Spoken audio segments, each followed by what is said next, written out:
At para naman sa mga balita sa labas ng bansa, pagdaragdag ng biofuel sa supply ng petrolyo sa Amerika tuloy na isinusulong.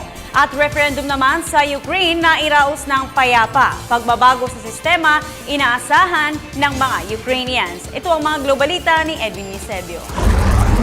Iminumungkahi ngayon sa Estados Unidos na dagdagan pa ang biofuel ingredients sa supply ng kanilang gasolina.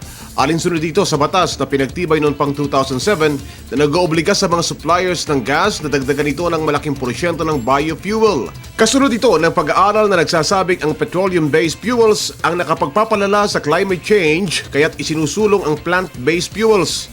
Gayunman, ang tumataas na halaga ng kompetisyon para sa pagkukunan ng ethanol ay nagbunga ng panukala na bawasan na ang ethanol requirements sa gasolina.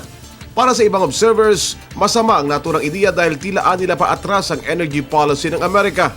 Masama nilang epekto nito para sa mga car manufacturers na kailangan magsagawa ng malaking pagbabago sa modelo at disenyo ng mga makina ng mga sasakyan. Natuloy ang referendum sa Ukraine sa kabila ng mga naunang pag-aalinlangan.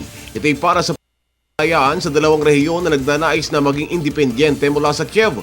Ang kontrobersyal na botohan ay ginanap habang naghahanda na rin ang Ukraine sa paghalal ng bagong presidente nito sa Mayo 25. Nakaragdag sa tensyon ay ang kawalang palatandaan na tototohanin ni Russian President Vladimir Putin ang pangako niyang iaatras ang tropa militar sa Ukrainian border gaya ng naihayag ni US Defense Secretary Chuck Hagel.